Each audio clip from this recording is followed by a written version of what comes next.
যারা যারা বলে স্কুল লাইফ শেষ হয়ে যাওয়ার পর কলেজ লাইফে আর কোনো রকম এনজয়মেন্ট হয় না, ভালো বন্ধু পাওয়া যায় না, তারা কিন্তু নেহাত এই কথাটা ভুল বলে। এই যে যেমন আজকে গিয়েছিলাম একজন কলেজ ফ্রেন্ডেরই বিয়েতে, তার জন্য কলেজের যে পুরো ব্যাচটা ছিলাম আমরা, সবাই না থাকতে পারলেও বেশ কয়েকজন মিলেই চলে গেছিলাম ওর বিয়েতে। আর গিয়ে এতদিন পর সবাই মিলে কিন্তু বেশ আনন্দ করেছি। গিয়ে দেখি কিন্তু যে আমার যে বান্ধবী আছে তার কিন্তু অলরেডি বিয়েতে বসে পড়েছে। আমরা কিছু ছবি টবি ক্লিক করে নিয়েছিলাম, পরে দেখছি যে আবার নিয়মেও বসে পড়েছে। তো কি আর করার আছে, এখানেই এতটুকুই দেখা হলো আর কি।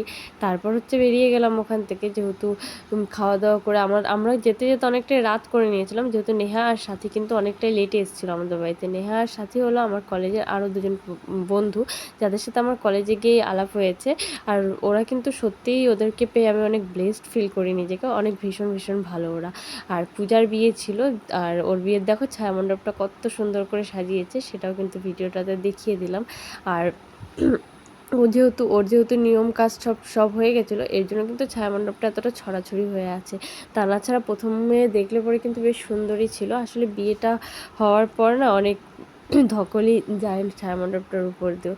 এদিকে যেহেতু অনেকটা রাতে গেছিলাম, প্রথম থেকেই ভেবেছিলাম যে একটু শাড়ি ঠাড়ি পরবো, কিন্তু হচ্ছে ওরা অনেক রাতে আসাতে দেখছি ওরা কোনো রকম চুড়িদারই পরেছে, তাই কিন্তু আমিও আর শাড়ি ঝামেলায় যাইনি।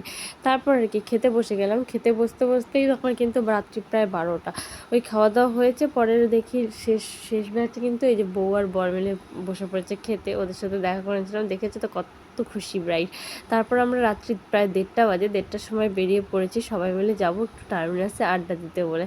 আর এদিকে না আবৃত্তিকে ভাইয়ের সাথে পাঠিয়ে দিয়েছিলাম বাড়িতে, অনেকটা রাত যেহেতু হয়েছিল।